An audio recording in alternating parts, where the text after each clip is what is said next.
कि भारतीय जनता पार्टी के लोग गुटबाजी के चलते इतने निचले स्तर पर उतर जाएंगे। नहीं तो मैं जाता उनका स्वागत करने, मैं चला जाता स्वागत कर, मेरे समरिया क्षेत्र के लोग चले जाते स्वागत कर। रीवा से बड़ी राजनीतिक खबर सामने आ रही है। मुख्यमंत्री के रीवा आगमन पर स्थानीय जनप्रतिनिधियों की गैर मौजूदगी अब सियासी विवाद का कारण बन गई है। कांग्रेस विधायक अभय मिश्रा ने इस पूरे मामले को लेकर तीखा हमला बोला है। उन्होंने साफ तौर पर कहा कि यह स्थिति गुटबाजी का नतीजा है और इसी वजह से विधायक और सांसद मुख्यमंत्री के स्वागत में नहीं पहुंचे। अभय मिश्रा ने कहा कि अगर उन्हें पहले से जानकारी होती तो वे स्वयं अपने क्षेत्र की जनता के साथ मुख्यमंत्री का स्वागत करते। कि भारतीय जनता पार्टी के लोग गुटबाजी के चलते इतने निचले स्तर पर उतर जाएंगे। नहीं तो मैं जाता उनका स्वागत करने, मैं चला जाता स्वागत कर, मेरे समरिया क्षेत्र के लोग चले जाते स्वागत कर, और क्यों नहीं जाएंगे। उन्होंने यह भी कहा कि मुख्यमंत्री किसी एक दल या जाति के नहीं बल्कि पूरे प्रदेश के होते हैं, इसलिए उनका सम्मान सभी की जिम्मेदारी है। इस दौरान उन्होंने उप मुख्यमंत्री राजेंद्र शुक्ला पर भी गंभीर आरोप लगाए। मिश्रा ने कहा कि बिना उनके कोई भी काम सही तरीके से नहीं हो पा रहा है और पूरे मामले में मुख्यमंत्री का अपमान हुआ है, जिसकी वे घोर निंदा करते हैं। वहीं राजनीतिक माहौल पर टिप्पणी करते हुए अभय मिश्रा ने कहा कि नेताओं के बीच आपसी तनातनी का गलत संदेश जनता में जाता है। उन्होंने कहा कि जनप्रतिनिधि समाज के लिए काम करते हैं, ना कि किसी विवाद के लिए। इस दौरान चुनावी विवाद भी चर्चा में रहा। अभय मिश्रा ने अपनी चुनावी याचिका को लेकर चल रही चर्चाओं पर भी स्थिति स्पष्ट की। उन्होंने बताया कि हारे हुए प्रत्याशी केपी त्रिपाठी द्वारा दाखिल की गई इलेक्शन पिटीशन पर उच्च न्यायालय ने अभी केवल सुनवाई योग्य होने का निर्णय दिया है। मामले में अंतिम फैसला नहीं आया, बल्कि अब इस पर विस्तृत सुनवाई आगे की जाएगी। सोशल मीडिया पर वायरल हो रही खबरों को लेकर उन्होंने कहा कि यह कहना गलत है कि उनकी विधायकी खतरे में है। न्यायालय ने सिर्फ इतना कहा है कि यह मामला जल्दबाजी में नहीं निपटाया जा सकता, बल्कि हर बिंदु पर विस्तार से सुनवाई होगी। कुल मिलाकर रीवा की राजनीति में यह मामला अब तूल पकड़ता जा रहा है। जहां एक ओर स्वागत को लेकर विवाद है, तो वहीं दूसरी ओर चुनावी याचिका ने भी सियासी तापमान बढ़ा दिया है। अब देखना होगा कि आने वाले दिनों में यह मुद्दा किस दिशा में जाता है। एक राजा का पद है, मुख्यमंत्री किसी पार्टी का नहीं, मुख्यमंत्री जनता का होता है। वो चाहे जिसने उनको वोट दिया, जिसने नहीं दिया, कांग्रेस है, भाजपा है, वो सबके मुख्यमंत्री। और दुर्भाग्य से मैंने कभी कल्पना भी नहीं की थी कि भारतीय जनता पार्टी के लोग गुटबाजी के चलते इतने निचले स्तर पर उतर जाएंगे। नहीं तो मैं जाता उनका स्वागत करने, मैं चला जाता स्वागत कर, मेरे समरिया क्षेत्र के लोग चले जाते स्वागत कर, और क्यों नहीं जाएंगे। पर धोखा ये हो गया कि यहाँ गुटबाजी के चलते यहाँ पर क्या है कि सत्ता संगठन किसका, माननीय राजेंद्र शुक्ला जी का, अध्यक्ष किसका, उनका। जो पहले ऐसे थे जो उनके ग्रुप में नहीं थे, गुटबाजी में आज देखिए जो नया संगठन बना उसमें सबको बाहर। अब संगठन को भय बना रहता है कि राजेंद्र शुक्ला जी के इशारे के बिना अगर हम चले गए तो खैर नहीं। अधिकारियों को भय बना रहता है कि यहाँ जो पोस्टेड है सब राजेंद्र शुक्ला जी के इशारे में, उन्हीं के बनाई जवाबट में हैं, 25-25 साल से हैं। बोलेंगे यहाँ से सीएम क्या देखने आएंगे, तो हमको घिस घिस के रोज मारेंगे, मतलब राजनीतिक रूप से। तो कोई हिम्मत नहीं करता। बाकी के लिए तो आंगनबाड़ी से लेकर कहाँ तक बस नहीं लगाई थी, पर यहाँ के लिए कोई हिम्मत नहीं करता।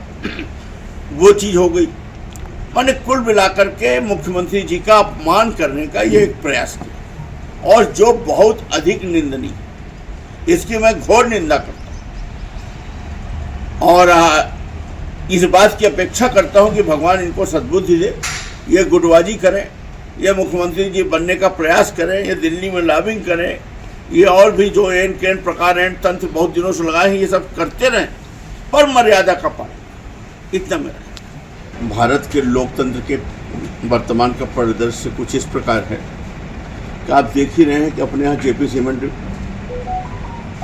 बिक गई, अल्ट्राटेक और ये जेपी। अभी जेपी की पूरी प्रॉपर्टी की वेदांता ग्रुप अनिल अग्रवाल ने बोली कितने की लगाई है, 17,000 करोड़ की। अडानी कितने में ले रहे हैं, 12,000 करोड़ में।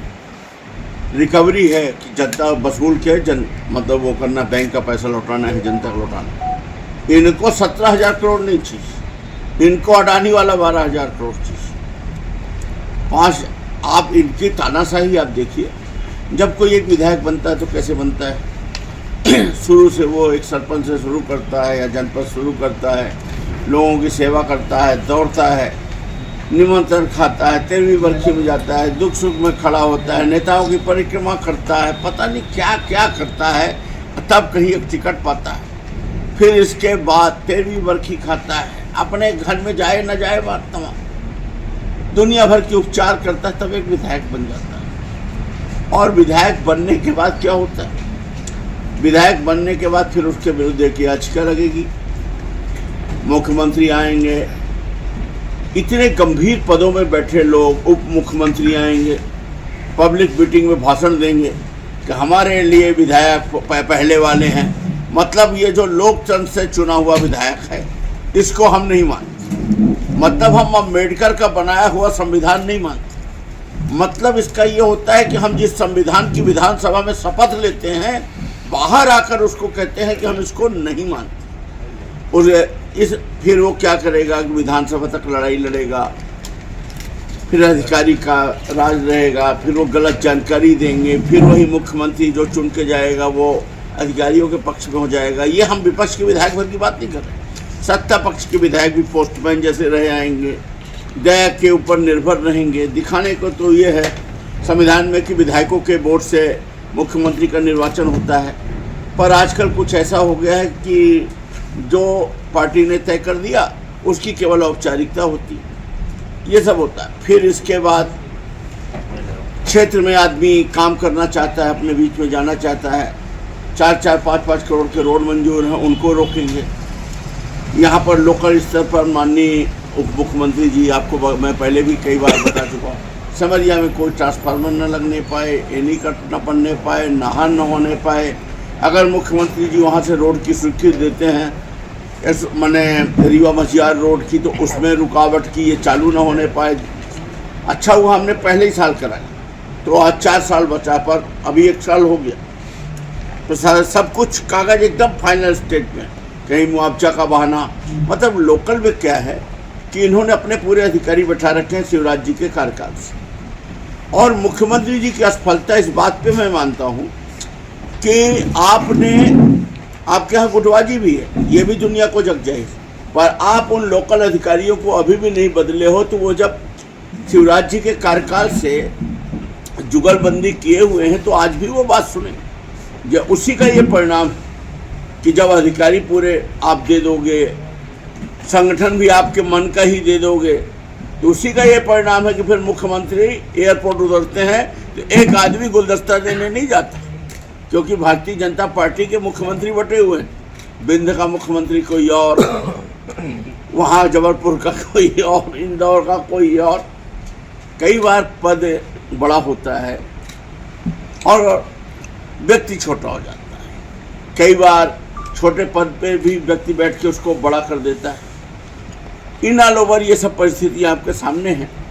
तो इनकी जो ये मानसिकता है कि पब्लिक अगर वोट भी दे दे, जिता भी दे, तो हम इस संविधान को स्वीकार नहीं करेंगे, तो इससे अच्छा ये होता कि ये अपनी मनमानी करने क्यों ये चुनाव करवाते हैं।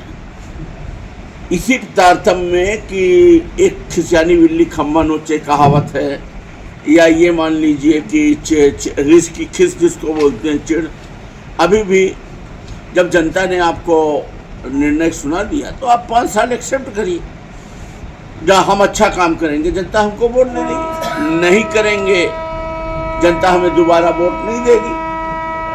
फिर अगर चुनाव हो जाए, आज का आज हो जाए, तो जनता वोट दे दे, जिसको देना हो दे दे, ना देना हो न दे। पर तरीका ये कहता है कि 5 वर्ष के लिए अगर जनता ने मैंडेट दिया है तो उसके कार्य के लिए आप व्यथित मत बनो।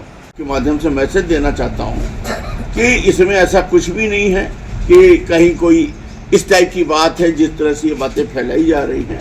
इसलिए सब निश्चिंत होकर बढ़िया रहें, आराम से, और हम और अपनी ड्यूटी करेंगे और जनता की सेवा लगातार चलती रहेगी। और समरिया के लिए जो हमने संकल्प लिया है वो काम जारी रहेगा। कहीं कोई इसमें तनिक भी बेचैन होने की जरूरत नहीं। अभी आपने कहा कि राजेंद्र शुक्ला जी खेल रहे हैं, तो बच्चे को आगे करते, बच्चे कौन हो गया। याचिकाकर्ता का कहना है कि जो आपने जब आपने नामांकन दाखिल किया चुनाव तब आपने आपराधिक प्राथमिकी की जानकारी छिपाई थी, जबकि 8 के 9 मामले। देखिए, याचिकाकर्ता जी ने जो पेपर लगाए ये 2006 के लगाए और 2006 के लगाए और हम 2008 में विधायक हो गए थे। 2008 में जब हम विधायक हो गए थे तो आप लोगों को ध्यान होगा, जब हम रीवा में चुनाव लड़े थे तो एक 7 अपराधों की सूची में शुक्ला जी ने गली गली बंटवाई थी। अब हम इतना तो मैच्योर नहीं है, तीसरी बार के विधायक 3 चुनाव जीत रहे हैं। हमने 2008 में भी बाकायदे जो कोरम होना चाहिए सब करके, इतना भी वो नहीं हूँ कि मतलब अज्ञानी नहीं हूँ कि कोई चीज़ नहीं समझता हूँ। वो बहुत जल्दबाजी में खुशी हो गए, उनको शायद ये नहीं पता रहा होगा कि सबके फैसले हो करके और सबके रिकॉर्ड होंगे तभी अपन ने कहा ठीक है ना, कोर्ट परीक्षण करेगी ना, अगर मैं गलत हूँ तो मैं गलत हूँ और अगर मैं सही हूँ तो इसमें कोई परेशानी और बेचैन होने वाली कोई बात ही नहीं। उन्होंने ये कहा, उन्होंने एक लोन की बात की कि एक 22 लाख का लोन था जिसमें वो उन्होंने मेरे नाम से बताया, जबकि वो मेरे नाम से नहीं था, वो एक फर्म का नाम था। फर्म का नाम मेसर्स अभय मिश्रा कंडक्टर ये जरूर था। तो दिखने में क्या लगता है कि अभय मिश्रा, जैसे हम लिखते हैं मेसर्स महात्मा गांधी संस्थान, उसके नीचे मैं अभय मिश्रा माने पार्टनरों में।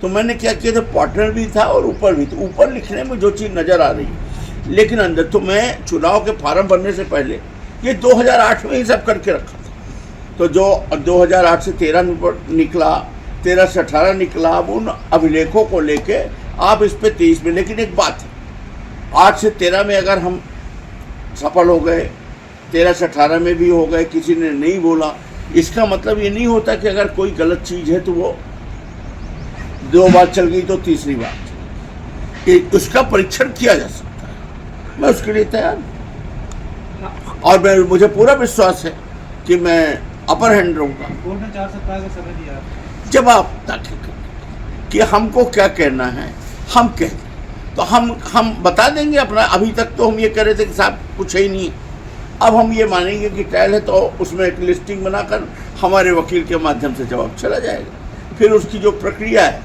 वो शुरू हो जाएगी। फिर जब अपना चलता रहेगा, बहुत सारे विधायकों का चल रहा है, अभी हमारे कई साथी विधायक हैं जिनका पिछले टर्म में उसके पहले का चल रहा है, तो चलता है कोर्ट में।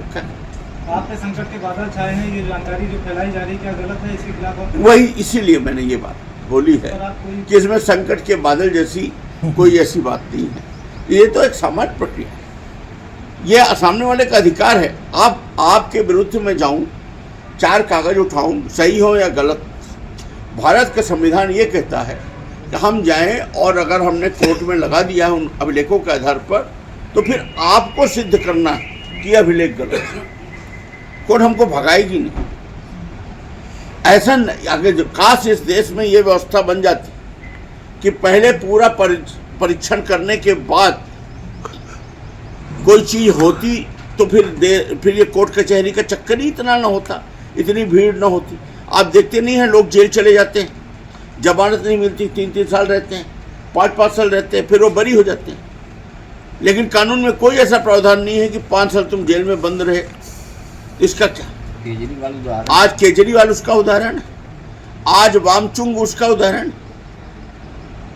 इसी तरह से ये लोगों को मौलिक अधिकार है कि किसी के विरुद्ध भी कोई आरोप लगाकर कोर्ट में दाखिल कर सकते हैं और सामने वाले व्यक्ति को उसको परीक्षण को फेस करना पड़ेगा। मैं उसको फेस करूँ। आज नहीं आ रहे हैं सामने तो ये किसी और को करते हैं। अभी नए बच्चे लोग हैं, उतना मैच्योर नहीं है, तो उनको लगाते हैं, पीछे से यही पूरा खेल करते हैं।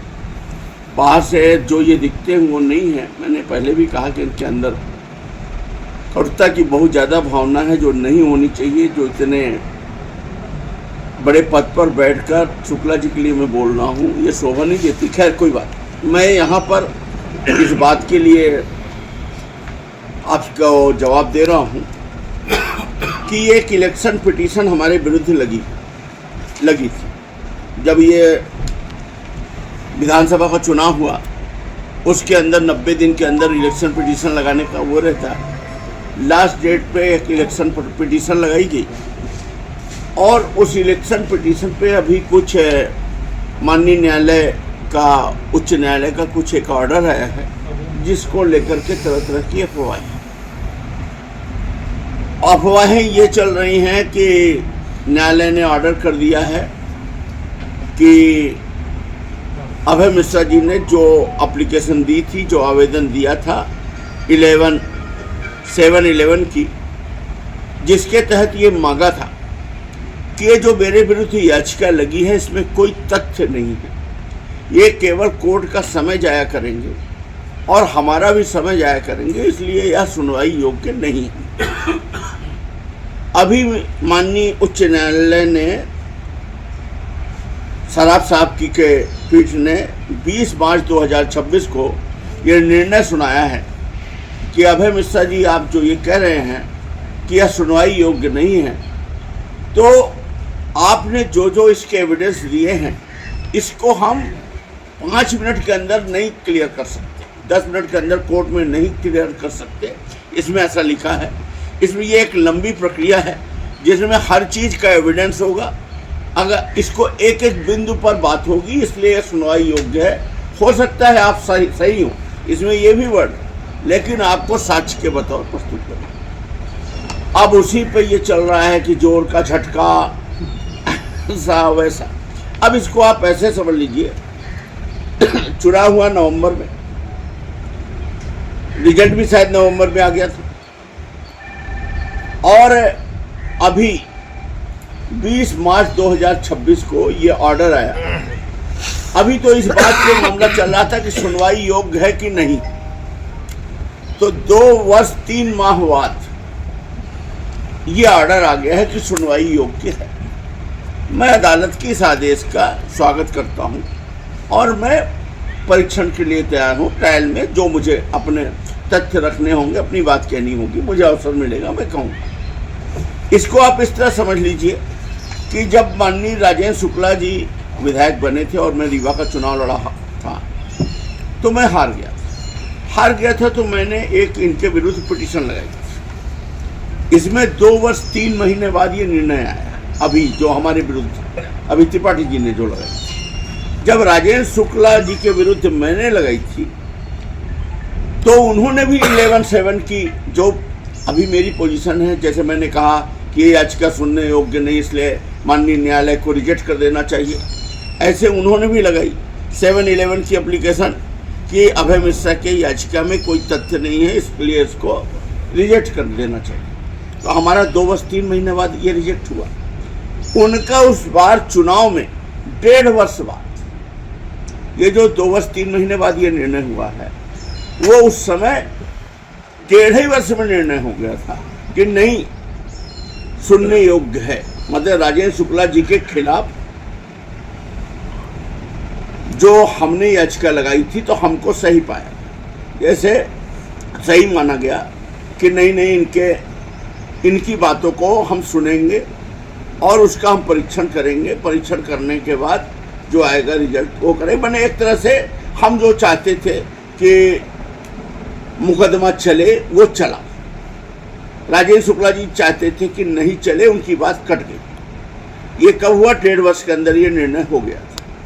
इस बार क्या हुआ, हमारे विरुद्ध जो प्रत्याशी थे केपी त्रिपाठी जी, उन्होंने लगाया, वो चाहते थे मुकदमा चले, हम चाहते थे कि इसको इस स्टेज पे क्लोज कर दिया जाए। कोर्ट ने किसके पक्ष में फैसला दिया? त्रिपाठी जी के पक्ष में फैसला दे दिया कि नहीं, आपके हम सुनेंगे, इसका ट्रायल चलेगा, यही रिजेक्ट करने योग्य नहीं। कुल मिलाकर इतनी बात। जब मेरा वाला मामला था शुक्ला जी के विरुद्ध, फिर ट्रायल चला, अभी भी मैं लड़ रहा हूँ, 8वां साल है मेरा। अभी भी हमको करीबन 30-35 एविडेंस देने थे, जिसमें से 8 तो मेरे हो गए, अभी बाकी न्यायालयीन प्रक्रिया जाएगी। इनका भी एविडेंस चलेगा, मैं भी अपने साक्ष्य दूंगा, जो भी बातें मुझे कहनी है वो न्यायालयीन प्रक्रिया चलेगी। इसमें कोई इतना जोर का झटका, हल्के से झटका, परेशान होने वाली, खुशी मनाने वाली, कभी कभी बहुत छोटी छोटी सफलताओं में आदमी जरूरत से ज़्यादा खुश हो जाता है, होना भी चाहिए, उसमें कोई दिक्कत की बात नहीं। पर मैं अपने समरिया क्षेत्र की जनता जनार्दन जी को ये बताना चाह रहा हूँ उन्होंने वोट दिया है, 630 वोट से मैं जीता हूँ। ईश्वरी कृपा जरूर रही होगी। जहाँ ईश्वरी कृपा होती है, देवी जी की कृपा होती है, वहाँ कभी कोई चीज़ बहुत हड़बड़ाने परेशान होने की बात नहीं है। और ये केवल ट्रायल की बात कर देना कि अगर ये कोर्ट कह रहा है कि नहीं हम परीक्षण करेंगे, हम गवाही लेंगे, हम सुनेंगे, हम तथ्यों की जांच करेंगे, तो इसमें कोई बहुत ना दुखी होने की बात है और ना बहुत ज़्यादा खुशी मनाने। 5 साल वो विधायक रहे, अगली बार जनता ने उनको या ईश्वर ने उनको मौका नहीं दिया, मुझे दिया। कल क्या होगा किसने देखा? तो इसमें ना मुझे अहंकार पालना चाहिए, ना कोई बड़ी बात करनी चाहिए। और राजनीति में, शुचिता की राजनीति में हम जनता के बीच में इससे बड़ा गलत मैसेज जाता है। जब हम नेता एक दूसरे से बिल्कुल एकदम अपराधियों जैसे तने रहेंगे, तो हम जनता को क्या सिखाएंगे कि तुम कैसे सहृदय की अच्छी बात करो। हम अपराधी थोड़ी हैं कि एक दूसरे को बंदूक लिए खड़े। हम समाज के क्षेत्र में कोई ऐसी बात नहीं। फिर अभी तो हर सीवन पर सीवन बहुत चीज़ें हैं, तो थोड़ा खुशखुशाले न दिया करिए। आप लोग काहे परेशान होते हैं? और फिर नीचे के लोग चाहते ही कार्यकर्ता दोनों तरफ के कि ये नेता तने रहे तो अपनी अपनी दुकान चलती रहे। हमें भी तो हमारे कार्यकर्ता नीचे वाले बहुत कहे कि आप क्यों ऐसा कर गए, तो मैं हंसता रहा कि क्यों तुम्हें अच्छा नहीं लगा। किसी ये सब चलता है।